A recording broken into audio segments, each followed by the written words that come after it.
Netcasts you love. From people you trust. This is Twit. Bandwidth for FourCast is provided by Cachefly at CACHEFLY.com. What sort of future do you think we're heading for? How will we live as we slip into the 21st century?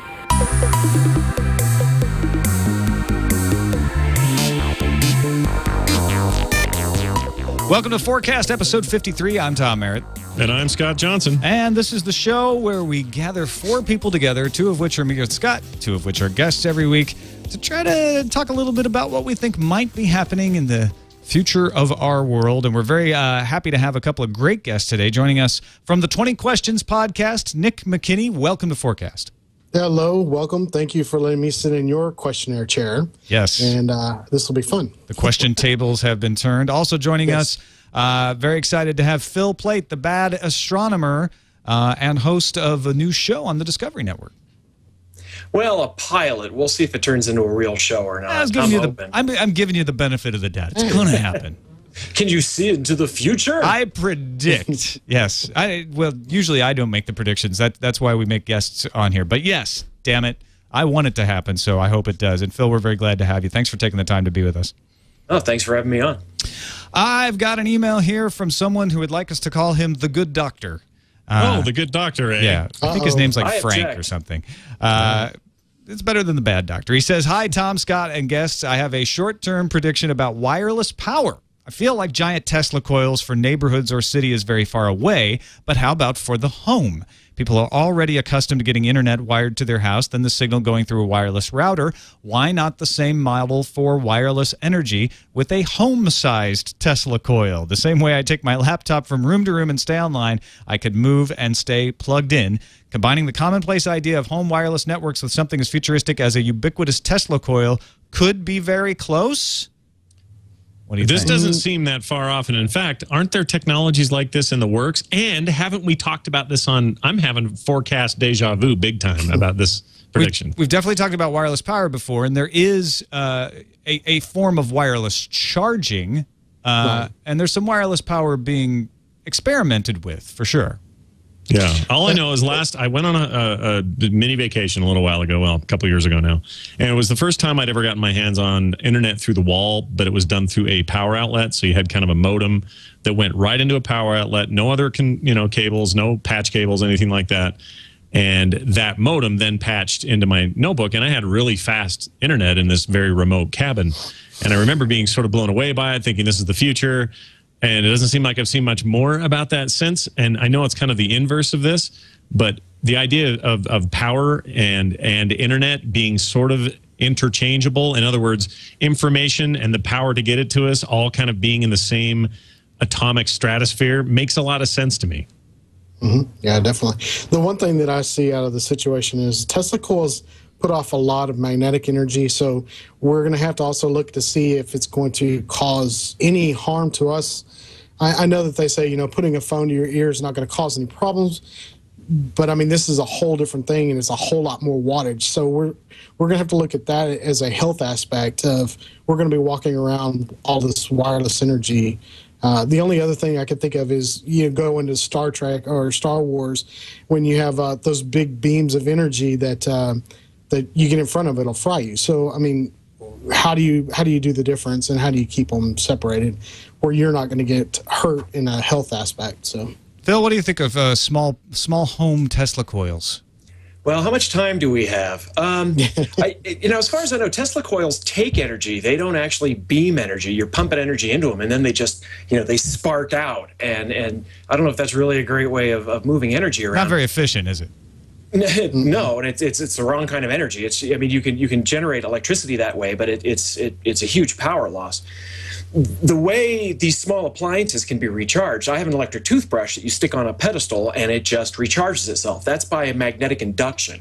And so you don't actually have to plug anything in. Well, you have to have a base that plugs in, but the rechargeable battery sits inside of the toothbrush itself and never has to connect to anything. But that's very close range. That only works close range. You have to generate pretty big magnetic fields, as Nick said. And so you don't want to have these giant magnetic fields to power a house all around, because that would be dangerous. There are ways of beaming energy. You can have, for example, satellites in space that absorb sunlight. They would use solar panels, for example, and then they would beam the energy down to Earth using microwaves. You'd have microwave receivers, and that could send electricity out. That's more or less like what we have today. You generate energy one place and you beam it through, you send it through wires as a current to your location. I guess you could have little mini microwave dishes on top of your house that could receive power from satellites. But again, that's kind of dangerous. You have to have precision beaming. You can't have spillover. There are a lot of issues with this. It's point to point, right? The satellite has to deliver it to that one dish. Yeah. Yeah. And so I'm guessing that, it's easy to write about this if you're in a Heinlein novel. He wrote about that. Yeah. But when it actually comes down to, cutting metal, it's a lot harder than you might think. You think your DirecTV reception is bad during a rainstorm. Wait till your microwave dish gets out of line. Well, it won't rain if you have microwaves pouring down in your house all the time, because we'll burn the atmosphere off. I saw that in The Core, I think it was. Right, exactly. Scientific documentary I saw a couple of years ago in the theater. Well, folks, thanks to the good doctor for sending us his prediction. If you'd like to put your prediction up against us, or send it to us via email, rather, fourcastpodcast@gmail.com is the email address, or you can post it on the blog, fourcastpodcast.com. Let's get into the short-term predictions, and we will start with you, Phil. These are things you think will happen sooner rather than later, maybe in the next few years. What do you got for us? Nothing. Nothing? All right. Moving on to... We're going to run out of money. Yeah. Well, my particular field is astronomy, and it's actually really hard to predict what's going to happen because the technology gets better. But in fact, just the other day, a paper came out where the astronomers had figured out a way of using the light from a star coming down into a telescope to interfere with the light from that star, sort of a self-canceling wave. And the starlight drops a lot. And if there's a planet orbiting that star nearby, it kind of pops right out. You can see it. And they can do this. This has been tested now. They can do this a lot better than they've ever been able to do before. And it makes me think that in 5 years, technology like this, and we're talking 5 years now, right? Yeah. There's not a definite number on this, but 5 years is the right scope, definitely. Okay. So 1995 was the first planet found orbiting another star like the sun. It wasn't an Earth-like planet, but it was another planet found orbiting a sun-like star. In the 15 years since, we've discovered almost 500. I suspect that in 5 years, in less than the amount of time that it's already passed since we discovered the first planet, this technique plus other ones will probably triple or more the number of planets we will detect orbiting other stars. And I think between now and then we will find a planet with roughly the mass of the Earth orbiting a star at the right distance to have liquid water on its surface. Doesn't mean it will have liquid water. It just means that we'll find the right size planet in the right place. At that point, we'll have to really study it hard to see what's going on. But I think that could be 5 years away. I read something today about finding a gas giant in that magic habitable zone that they think could have moons. And then everybody starts speculating like it's an Avatar-like Pandora-type situation. Can we get habitable moons like that? I wish I could predict that in 5 years, everybody will have forgotten about that movie, because I get all the time. Is this Pandora? Well, I don't know. I haven't seen the movie, so I don't know. But I'm the last person on the planet, I think, who hasn't seen Avatar. We've actually found planets orbiting at that distance from their stars before, but they're typically these giant planets. We don't know if they have moons, and finding out if they have moons is, it's just beyond our technology right now. I don't know how soon we'll have telescopes that can do that. There are tricks you can do, but what we do know is that every planet in our solar system that's big has moons. The only exception is really Venus, which is the same size as Earth, but has no moon. Mars, just barely. Yeah, and Mars has dinky planets, or dinky moons, but it's smaller than Earth. But when you're talking about Jupiter, Saturn, Uranus, and Neptune, and Earth, there are moons. So maybe these gas giants will have moons. The problem is gas giants also have very strong magnetic fields, which causes all kinds of problems. Especially with your home Tesla coils. Wireless energy. Yeah, there you go. So, I don't know. I like this idea of habitable moons, but I have a feeling when we first discover them, we'll realize that those aren't moons. Right. They're a space station. Yeah, exactly. I get the joke. At least one of us did. More of a Star Trek guy than Star Wars, but I'll accept your joke. Thank you. Thank you. You're very gracious, sir. Scott, what do you think? Triple the number of planets? You get excited about that? I was cut off. Oh, we lost you. Oh, that's why you were talking. You literally lost me, and I was hoping that question would be something I could improv off of, but unfortunately, it doesn't sound like I got much of it. Triple the number of planets we detect over the next 5 years. It's not bad, right? Oh, that's a great prediction. In fact, you're not a bad astronomer at all. That name is misleading. I assume it was Phil that made that prediction. Yes, it was. I love that idea, and I think it's probably true as we get better at detecting these planets. And this is definitely not an area of expertise for me, but every time we come up with a better telescope, a better way to get Hubble seeing further or whatever, it seems the more likely we are to find more and more planets and ultimately find one that maybe supports life in the way that ours does. It's certainly out there somewhere. Maybe that's our chance to do that, but I don't think it's far off at all. Assuming the space program continues to get some money, that in the next 5 years to 6 years, maybe we'll see something like that. That's a great prediction. I have to admit, though, it's a bit of a cheat because NASA has the Kepler Observatory up right now, which is looking for planets, and they won't announce these results for a few more months. And if they're looking for they are looking for Earth-like planets. If they find any signals, that'll take a couple of years before they find them. So Kepler by itself may find hundreds of planets. That's not even including ground-based telescopes looking as well. So kind of cheated a little bit, but we'll see how the numbers pan out in the next 5 years. Well, it's the doctoral method of science fiction, although in this case it's not science fiction, but take stuff that's already existing that not many people know about and then use it to make it sound like you're writing about the future. Yes, that's my method exactly. All right, Nick, let's move on to you. Short-term prediction, next few years, what do you see in your crystal ball? Well, I'm going to talk about something that's a little near and dear to my heart here in Texas. I saw an article the other day talking about how the environment is taking a big hit from fireplaces and charcoal grills and smokers. And I see that in the next 10 years, 10 years, they're going to try to go to the fact of either limiting down the number of times we can barbecue or the simple fact that we can't barbecue and run a fireplace.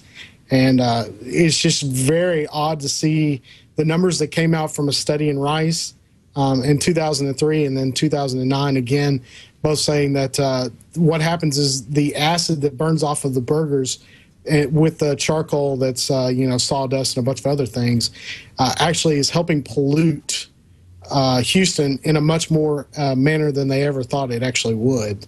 And that's just something I'm not really happy with. I'm going to bury my charcoal grill and, in oil and be there next to my guns, and I'll be happy. I'm not going to worry about it. I was going to say, we don't need any more excuses for Texas to try to secede from the Union. But I was going to make that exact joke. Is this going to be before or after Texas secedes? But if they try to make a law against barbecuing in Texas, it's going to happen then. Either we succeed or I'm going to Mexico and then point my oscillating fan toward Texas. And so is your prediction here that no more barbecue in Texas? Am I hearing this right? No. In the United States in general, I think that they're going to try to.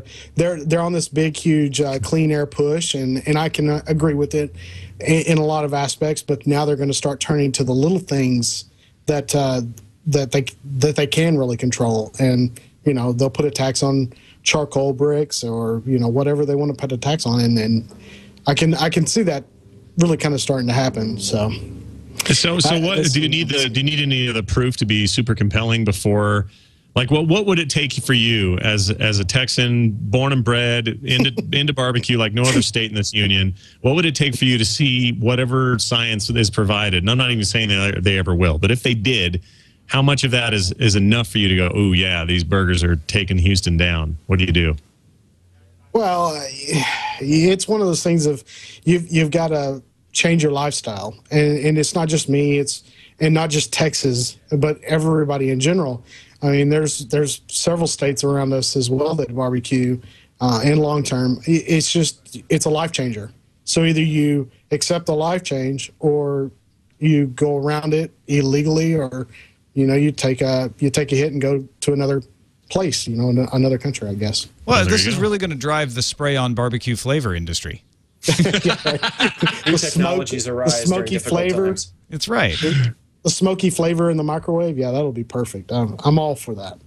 Well, I gotta wonder, when I think about this sort of thing, wouldn't lawnmowers be a bigger deal? Because they're very inefficient. They churn out a lot of pollution, basically. And I wonder if more people mow their lawns than barbecue.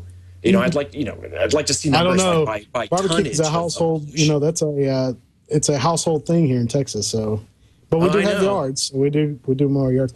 But, the one thing I do have to say about the lawnmower though is we have ozone action days here around in our area, and what they tell you is don't mow your lawn after a certain time frame, or don't mow it for that day, and that's kind of how they help control or help the environment out in that particular aspect. So that may be something. Maybe they do the same thing with barbecue. And that's a very good possibility. Say odd house numbers can barbecue on Wednesdays and evens can barbecue on Thursdays. So whatever happens, sounds like George Foreman's set to make a killing. Yes, he is. All right, Nick, we'll stick with you as we move on to our long-term predictions. These are the longer view, more the in 100 years we'll all be in flying cheese-made cars or something like that. Don't use that prediction. But what do you got when you look long-term, farther off into the future? Well, I've been really mulling this over for a couple of days now, trying to figure out exactly how I want to do this. I really think that it's going to be a fact of, we see in movies every day of, long term, like if you want to go into it, Star Wars, Star Trek, where there is an alliance type society where we are all bound together by human nature or by whatever it is. I really see that us all being a society that is going to be alliance based. As far as, having a rebel society, I don't know if you really would consider that. I do think that freelance work will be really high, in high demand, because alliance people will want to pay cheaper labor, and that's, freelance workers.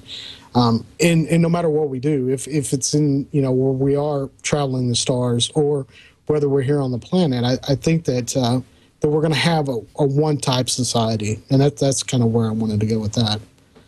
I really don't have any, specific details of that alliance society other than it will be evil, and it's an empire. So wait, the alliance is the good guys though usually. Well, an alliance really, if you want to look at it in a scientific perspective, an alliance is just an agreement between an entire society as a majority. So it could be evil or it could be bad or good. I'm sorry. So in either direction. But you're thinking this one will be evil then? Well, I mean, it's a possibility depending on corporations and how that plays out in the next 100, 200 years, and what direction they all go. Are they going to be just money driven, or are they going to be humanity driven? And that's going to definitely tell us what direction our society in general is going to go. So if they're money driven, then yeah, it's going to be more of a we don't care about the human aspect of the alliance versus if it were more of bettering the society in general, then it would be more of a good society, if that makes any sense, or good alliance. So Phil, what do you think? Is our society going to lose its rebellious nature? I think we already have. When you were talking about that, I was thinking about Alliance. I was thinking about Firefly, actually, Joss Whedon's series that lasted for 12 or 13 episodes a couple of years ago, and a few years ago now, and how there was an alliance, but it was basically America and China. You never really got a good look at what the government was doing. It was always sort of shadowy and nefarious, but I have to wonder if that's not the way things are looking right now, with China owning so much of the American debt, that if there's going to be some sort of mega superpower in the next few decades, it's not some sort of Chinese-American alliance. Be that as it may, I'm not so sure the world can be united that well. There's still a lot of money owned by countries who are notoriously not of the same mindset, let's say, as China and America. Definitely not. So I have a hard time seeing that the world is united, although it's possible that more mergers, more corporations merging, it's going to be difficult to tell the difference between the government and the corporations that are giving us our stuff. And if there are mergers between countries as well, it could be for an interesting sociological experiment over the next century. One I'm not so sure I want to see. Definitely. I mean, and like you said, this is one of those things. It's not a. If this were to happen tomorrow, it wouldn't pan out at all. In the next 300, 500 years, I could actually see this being a melding pot or one big society instead of just the little bitties that we have now. It's something we don't get people predicting as often as I might have thought when we started this show, which is the idea of a unified Earth.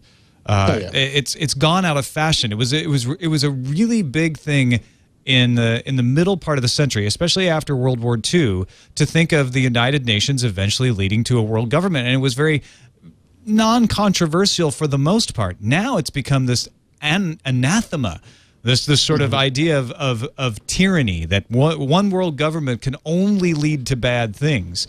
So it looks right now like, well, no one would allow that ever to happen. But I think maybe it happens in a way we wouldn't expect. And when you bring up corporations, I've had a lot of conversations with people about Google recently taking on China, acting as a country. So, you think about China and the U.S., Google's having foreign relations of their own with China. And granted, they're bringing in the U.S. on their side, but it may be that we end up with a unified world government that is not called a world government, that the idea of governments go by the wayside, and we're unified under some kind of structure that's maybe not even corporate, but a structure that's emerging now, and we won't recognize it. Yeah, we could all be owned by Taco Bell, and that's just the way it goes. But I mean, but that is kind of a serious aspect of it. Is countries will be their debt's not going to be owned by a government anymore. It's going to be all corporate driven in the next 500 years. I just can't imagine it not be, because we're such a labor society anywhere in the world. If you go. No matter where you go, there's always somebody working, if that makes any sense. So there's always got to be, a boss of that person working. Well, the internet's governed by non-governmental organizations.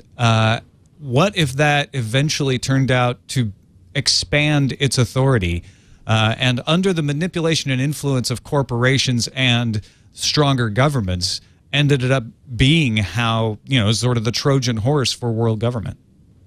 Oh, yeah, it's very possible. I mean, there's so many. Each one of us own an IP address. We each pay, $11 a year to some company we don't even know about, and it's very possible that in the long term they're going to have and control our information. That's just bottom line.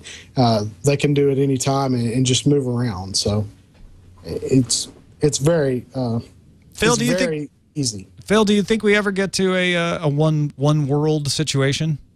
No. Okay. Just against our human nature. We won't. Yeah. As long as there is more than one religion, as long as there is more than one ideology when it comes to government, we'll never be one world. For that matter, because if you just want to look at the religious aspects, and I know this podcast is not supposed to be this serious, but it comes and goes. It goes. As long as there's one religion that says everybody who believes this other religion, we have to kill them, and if these guys don't have the kind of weapons that can wipe all these people out, then there's always going to be heads butting about that. As long as there are people who feel that their government is the best, as long as people feel that their country is the best, I can't imagine Canadians willfully saying, yes, we'll be the 51st through 60th states. That's just not going to happen. And there's just too much national pride. There's too much pride of person. And so I suspect that in the future, and again, this is a losing game to try to predict stuff like this, but I think that there will still be a lot of national identity, a lot of self-identity, whether it's religious or country or region or whatever. But there will be sort of a loose umbrella organization. The United Nations, you could think of that as what it is now, although I wouldn't necessarily say that because countries don't necessarily negotiate with each other through the United Nations. But, everybody talks about, where's my jetpack? Where's my flying car? And I keep thinking, I'm really glad people don't have jetpacks and flying cars now that it's the future. But in the past, people used to think that the big revolution would be in energy and that we'd be able to make these little tiny energy packs, Mr. Fusion, and all the stuff would happen. But in fact, the revolution was not with energy, it was with information, and it was with processing speed. And so we're able to make these computers which can process information very quickly, transport it very quickly, and that's become sort of the currency today. I'm a blogger. It's a career that didn't exist 10 years ago, kind of, sort of. And you could say 50 years ago we had bloggers, but not really. They were, newspaper writers or whatever. But in fact, the blogger industry is marginalizing the newspapers in a sense. I don't think newspapers are going to go anytime soon, but the industry itself has changed. I think that's what's going to happen. There will be other new industries that come up, things that we don't expect as our technology improves. And that's going to change the way governments have to deal with each other. China has to deal with the rest of the world a lot more than it ever did because Google says we want to have our search engine on your computers. Well, now what happens when somebody someplace in China wants to learn what happened at Tiananmen Square? Somebody has to control that information. What's the next thing that's going to be controllable like that? I'm a podcaster. That's a career that still doesn't exist. Yeah, that's true. You don't think though there's any kind of singular event or something that changes a paradigm on that level where we end up in a singularly minded government? Because I mean, it seems like throughout history you have this change happening all the time. So at one point, half the world doesn't even know the other half exists because nobody can travel there. But then they learn how to travel there, and then there's trouble usually. But eventually, things kind of settle out and things kind of get normal. And then you have other conflicts, and then they kind of settle out and get normal. Do you think there's ever the possibility even of one event or one single moment that changes the way everyone sees things, and at the core changes our humanity really because of it? You don't think that's actually possible? Short of a mile-wide asteroid impact, no. I mean, the Israelis and the Arabs have been fighting for thousands of years. I don't see that changing anytime soon. As the weapons have gotten more advanced, so is the fighting. So, that's just one example. There are thousands of others, and I just don't see us having a world government unless it's something where it's, like I said, the corporations, which just get more and more money, and they just get so much control that they can control that sort of thing. Now, I'm just talking out of my hat. I have no clue what I'm talking about. I'm a blogger. I'm not even wearing pants right now. Right. None of us are. I can prove that. Well, I can't speak for Nick, but I know Scott and I aren't wearing pants right now. Well, I had to put on my shirt with a giant grain of salt, but I don't see people agreeing enough on that sort of thing to be able to form a world government anytime soon. I can understand where you're coming from. The only thing that I could say differently is exactly what you just said. I know that made no sense whatsoever. But basically, corporations can shoehorn us into being a one society, and that may be the stretch that you're looking for in that situation. It may be an Apple type thing, like you're saying, where we're told it's not one society, but it really is.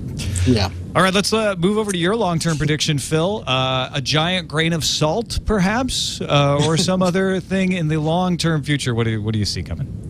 Well, I was actually thinking about talking about a world government and all that, and I suspect that... Sorry, I didn't mean to step on your toes there, sir. Yeah, that's okay. In the long term, the kind of places where I think about that sort of thing, especially ever since I was a kid reading science fiction, is space travel and where we're going to be in the long term, hundreds of years from now.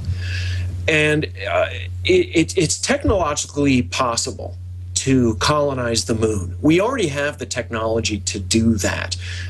We can hoist nuclear generators, put them on the moon. There's plenty of power. There's sunlight falling there 2 weeks at a time on the moon near the equator. And if you put solar panels in near the North Pole, there are places where the sun shines down all the time, 24 hours a day or whatever a day is on the moon. And now that they're finding water in large quantities in these craters, it's hard to say, but it's possible that a colony could be self-sustaining. NASA's looking into this very seriously, where for the first few decades, they would need supplies from the Earth in terms of food and all that. But eventually, water, air, and all of that could be generated by the base itself. The moon is iron poor. There's not as much iron there as there is on the Earth, but it does have iron. There are nickel-iron asteroids that pass by close enough. That could be used basically in space to create bases and more rockets. And we can just continue to do this and expand exponentially through the solar system. I don't want to say where we'll be in the long term, but I will say absolutely that if we have the will to do it, we could populate every colonizational place, every colonizationable, that's a good Scrabble word, it's worth 80s. Every place like that in the solar system, and the places that we can't colonize, we'll terraform, we'll make them more Earth-like. I love it. I love this. I'm all for the spreading out and finding new places that will support our life once we've exhausted this one, because this rock won't last forever. What do you think, Nick? Is it a good plan to spread our virus-like existence out?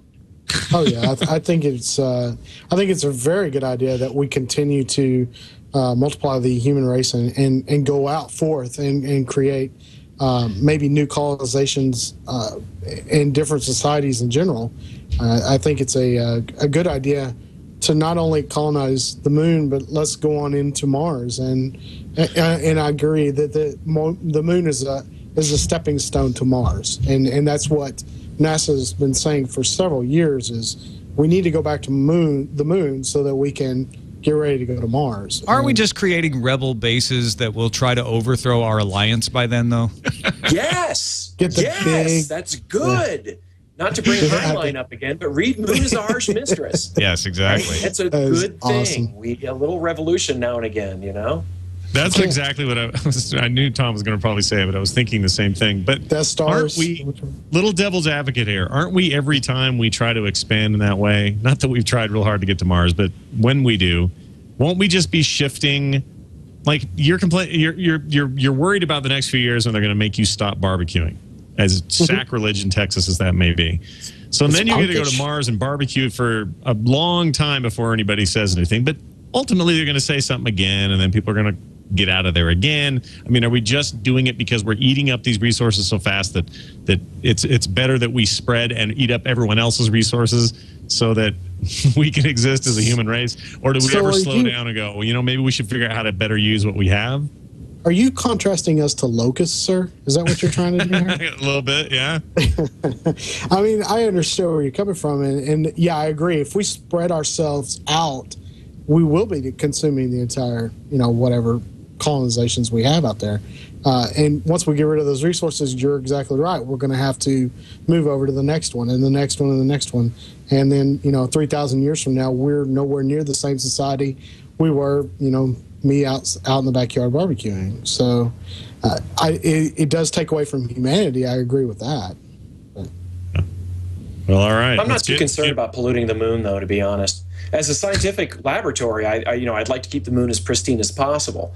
On the other hand, it's a big giant rock in space, and so there are people who are like, don't go polluting the moon, man. And I'm thinking, it's a rock. It doesn't even have any air. The moon could sort of be defined as pollution itself.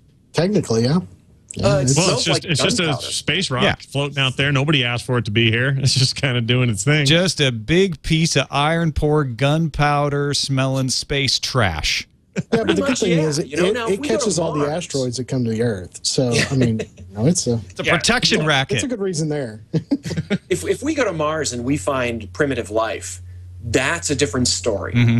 But we're pretty sure the moon is a fairly barren rock, so I'm not too concerned about that. And it's at some level, if I have to choose between humans and bacteria, I'll choose humans. Now, I'm not saying I think we should just go to Mars and pour bleach all over everything and kill it, because I don't want to lose the scientific and basically the aesthetic. Plus, it's so expensive to carry all the bleach you'd need. It's true. Although, again, one giant asteroid impact and your job's done for you. That's true. Easy peasy. But so I don't just think we should spread like bacteria. To mix a metaphor there, we should be careful. When we go to any new place, we should be as careful as we can not to screw things up. But at some point, I think that spreading to other places is a good idea. We don't understand the Earth well enough to keep all of our eggs in this one basket.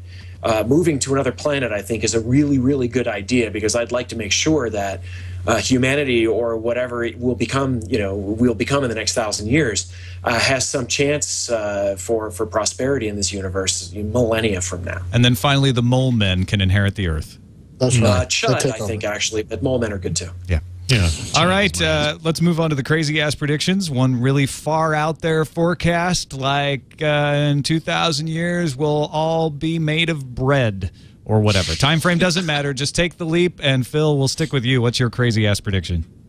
Nothing will change. That seems to be a theme with you.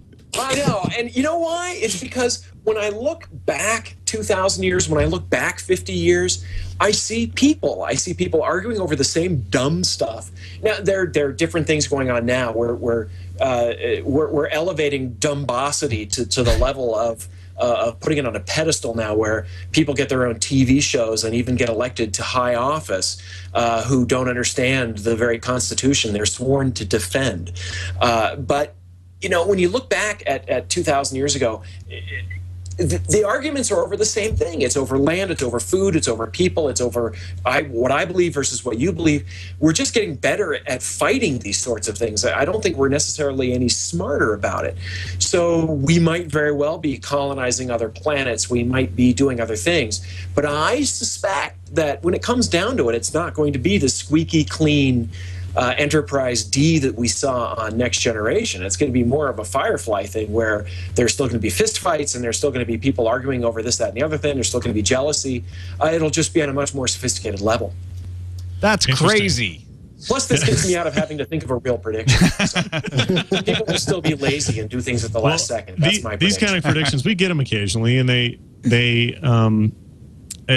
sometimes they ring true to me, and sometimes and they always sort of serve to depress me a little bit about the future of humanity.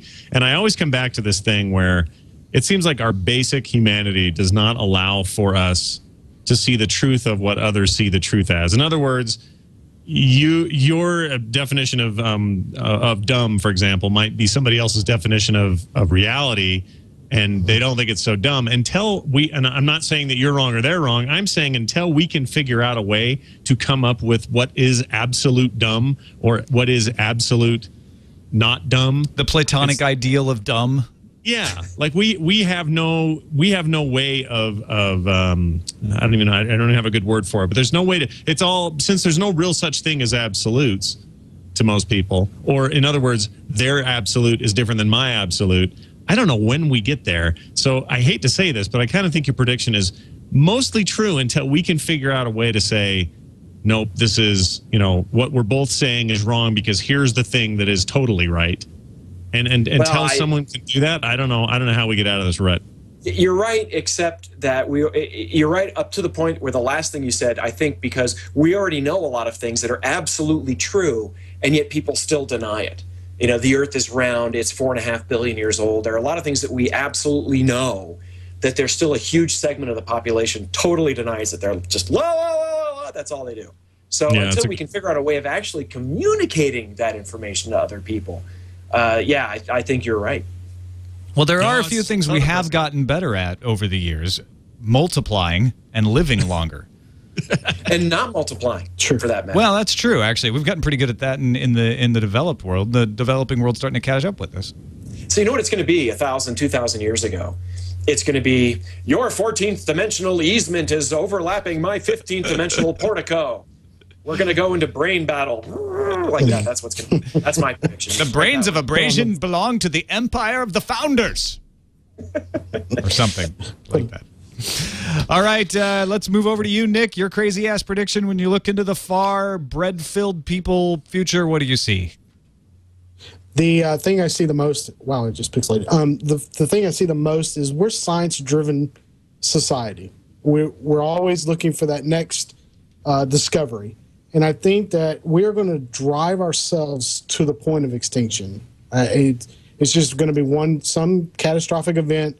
The CHC actually creates dark matter, and we all get sucked into it. It's going to be something. You mean a black hole? Something so stupid. Yeah, that's we're just wanting to get that one last experiment done, that it's actually going to destroy humanity in general. So not to the point of extinction. You think we're just gonna extinguish ourselves? I think it's going to be gone. Yeah, there'll be nothing left. And so what do you have a prediction on what the experiment will be, just off the top of your head? Like what thing will we be doing that'll blow us all to kingdom come? I think that we're gonna start really looking into more feasible electrical type, almost in the Tesla coil, but a little bit different, probably LHC. Sorry, the chat room actually corrected me, and I thank you for that, because I wasn't going to say CHC is completely different. Yeah, LHC. But I think that we're going to get to the point where we're trying something in a large scale. In other words, we're going to try to power something over long term, and that's just something's going to go catastrophically wrong and wipe out the entire Earth. So we're going to blow ourselves up. Yeah, we never do anything small. I mean, if you think about it, we never do experiments small, but it's going to be it's just going to be one huge catastrophic failure. So we have two sides of the coin here. Phil says nothing's going to change. And Nick says everything's going to be dead. We're all going to die. Catastrophic, black hole passing through the Earth. I'm saying that. Yeah. But what he said is actually interesting, because in my opinion, I think that when we take on these really big projects like the Large Hadron Collider, there are a lot of really smart people who really look into this a lot, and they make sure that nothing wrong can happen, or at least to the best of our ability. And it makes me wonder if the real problem is going to be not something small. I agree with Nick on that. But for example, the introduction of antibiotics seemed like it was going to cure, except for viruses, it was going to cure all of our bacterial ills, literally. And look what happened. What we wound up creating was a mini version of natural selection, such that the superbugs could survive these drugs, get the drug-resistant bacteria, and you might wind up making things worse. And so it may be something like that, something completely out of left field. It's not going to be the giant energy-generating machine necessarily. It might be something where we think we're doing something good, but that's where it happens, something medical. There's so many people on this planet, and transportation is so fast now that you can spread diseases and things like that. And that's what I worry about, that kind of thing. Well, it's we have microcosmic sort of examples of this with war all the time. If you look at certain wars, they seem to make, and I'm talking like throughout all history, not recent stuff so much, but look at any war and think, wow, there was some, on this side, there seemed like there was some real intent to do good with this decision to annex this off, or this decision to pull out of this city, or this decision to invade this city. And in almost every single case, there's weird repercussions, stuff that lasts thousands of years because of this one little move somebody did. And I think that there's merit in the idea that sometimes we do things that we think are good now that can come back to bite us in the butt. And maybe it's solar energy. We're all going to get solar one day, but then somebody 50 years from now is going to find out that every form of cancer is now solar related, or some weird thing like that will happen. The law of unintended consequences is one that I like to be very wary, or be very aware of, rather. I guess wary of it as well. When we try to control things, when we try to say, well, we're going to have to put digital rights management on this because we have to stop the pirates from stealing our stuff, it has huge unintended consequences. And so the idea that we can know with certainty what's going to happen around anything is ridiculous. However, you can get paralyzed by that and start to say, well, we need to put in laws that make sure nothing bad ever happens, in which case no one is ever allowed to leave their house because there's always going to be a chance. So it's a matter of finding that balance between, okay, we need to explore, we need to learn, and we need to see what's going on. How do we keep aware of that law of unintended consequences and try to minimize it as much as possible? Yep. Somebody in the chat room is talking about how zombies are, there probably won't be a zombie uprising, but the idea is very real that we could have some sort of virus-related epidemic that could essentially create zombies out of all of us, simply because somebody at some point said it'd be a good idea to put this new experimental drug into the market, and that drug had some crazy reaction, and before you know it, everyone's The Walking Dead. That was a Will Smith movie, I believe. Yep. I Am Legend is how that Yes. Yeah. And it was a corporation that gave it to us all. So, I mean, look at that. And the Well, Omega read the Man first before chapter. that, and the Last Read Man the on first Earth. chapter of Richard Preston's The Hot Zone, about a guy who had Marburg and got on a plane, could have spread it. It's pretty scary, and that was real. So, Yeah. We're always a little more resilient as a species than we like to think sometimes, though. It's kind of amazing we haven't eliminated our entire human race already, considering what we're capable It has of. technology for a little amount of time. You know, we've only had airplanes that can travel across the planet for a few decades. And So you're saying it's not too late. Yeah, that's exactly what I'm saying. Yeah. That's No, what you're I've been right. saying this whole time. You know, barring some sort of unpredictable catastrophe, which seems more and more likely all the time. You know, I don't think a whole lot's going to change, but we have to make sure that happens. You know, we can prevent asteroid impacts. We can prevent solar flares from wiping out our electric grid if we choose to do that. But there are a lot of things we can't prevent. As far as astronomy goes, not that many. We can either prevent them or we can't. So we should prevent what we can. But other things, medical disasters, other technological disasters, things like that, I think you're right. We need to be very mindful of the consequences of what we do.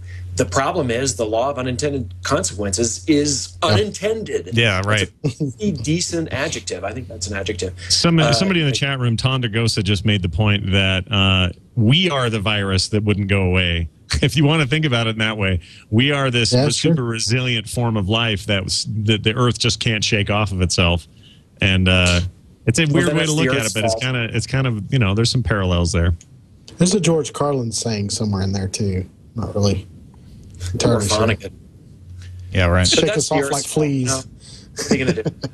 All right, time for 4 questions. This is the segment of the show where each of our guests are faced by 4 rapid-fire questions about the future. We ask you not to stop and think, just answer from the gut. It's free association time, and Scott, you can start us off. All right, Nick McKinney, are you sitting comfortably in your barbecue-laden chair in Texas? I am fine in my interrogation chair. Let's go. All right, here we go. The tables have turned. What animal has the power to evolve into a dominant creature and enslave humanity, in your opinion? Cockroaches. Okay. Yuck. They're resilient. I mean, you can't get rid of them. You have to, you know, they're just going to finally get up to the point where they're so bigger than us. So you have to buy motels for them. They're so bad. There you go.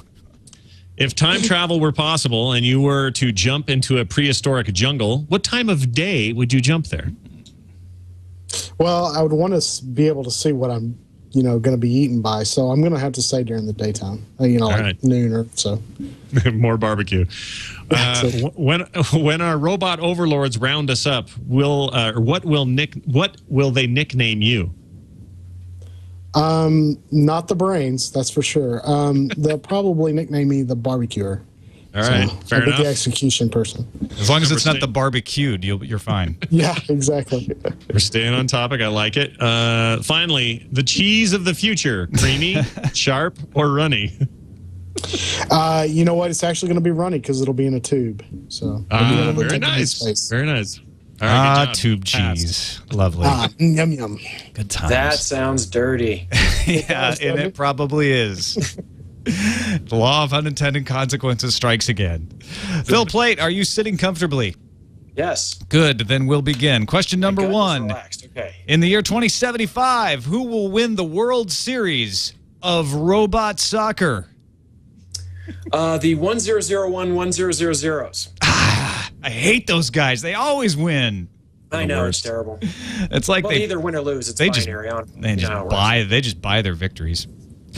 Question number 2. When the mole men at the center of the world finally reveal themselves, what will be their message?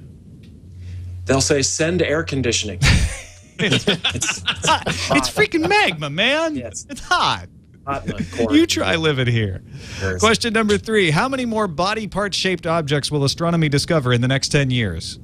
An infinite number, I certainly hope, because I want to keep doing Woodstock as long as I can, and that's what I talk about at Woodstock, astronomical body parts. It was one of my favorite parts of Woodstock, San Diego. Thank you for that. Oh, that's right. Yeah, you said you were there. Question number 4. Which planet-destroying astronomical event will turn out to be the most fun and well-attended?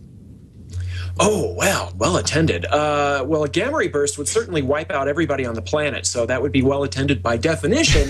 100% of the population fried. But I don't know if that would be the most fun. Alien invasion might be the most fun, depending on what the aliens look like and how exactly they're going to enslave us. How does an alien invasion count as an astronomical event? Well, they're coming from someplace out in space. Yeah, right. They're objects from space. Just because they happen to be living, shouldn't hold that against them. I mean, if you're talking about natural astronomical events, I'm not sure. I'd have to. Well, I didn't. No, I see. Yeah, I did not specify. So that's. But I think if they evolve naturally, then they count. Yeah, absolutely. Thank you for opening my mind to aliens as astronomical objects. I'm here to teach. And thank you both for being on FourCast. This has been fabulous. Thank you so much. Nick McKinney. Thanks, Tom. It's been great. I predict the show's over. It's pretty darn close. Nick McKinney, host of 20 Questions. I should give you an extra thanks for filling in at the last minute. We had a guest cancel on it this morning, and you were very kind to step into the gap. Thank you, sir. Hey, that's what I'm here for. Let people know where they can find your stuff on the internet. You can find me at 20 Questions, blogcreations.com/20 questions. The Q is actually lowercase. Thank you, GoDaddy.com. And then you can actually find me on Twitter at nmckinney28, and that's MCKINN28. Or EY, sorry, 28. Sorry. And Phil Plait, a.k.a. the Bad Astronomer. Let folks know where they can find you. Anywhere, the internet, the television, even. Yeah, I exist only as electrons floating around the internet. You can find me on Discover Magazine's website. If you go to badastronomy.com, that'll redirect you right to my blog, where I pontificate on matters astronomical, political, animal, and vegetable, I guess. I'm on Twitter too as Bad Astronomer, and mostly I just link to my blog and make really stupid puns. And hopefully. Bad Universe will become a series on Discovery Channel. The third episode is not yet aired. Hoping it'll air pretty soon. I'll certainly be announcing that when it happens. Everybody think good thoughts. I don't know. I don't know if that'll help, but it can't hurt about Bad Universe, because I would love to see that turned into a series too. A big fan. Email Discovery Channel. There you go. Yeah, there you go. Yeah, exactly. Email the Discovery Channel. Thanks for being on the show, Phil. Really appreciate it. Oh, thank you. It was fun. All right, Scott. That concludes another FourCast. It does. I feel bad that I actually, people really may not notice this, but I missed chunks because of my stupid internet. So I have a short-term prediction that I'm going to go kick somebody's butt at my DSL office. But I had a wonderful time. Is that a prediction or a threat?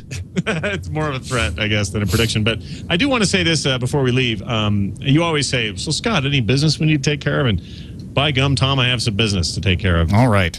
The business is, I just want to recommend people check out a podcast that I do on the Frog Pants Network called Film Sack. If you haven't been watching it, you're missing out. If you like old crummy movies, we cover them all. And I'm excited because this coming week, we did a commentary track that you're supposed to watch the movie right along with for the film Batman, the 1966 version.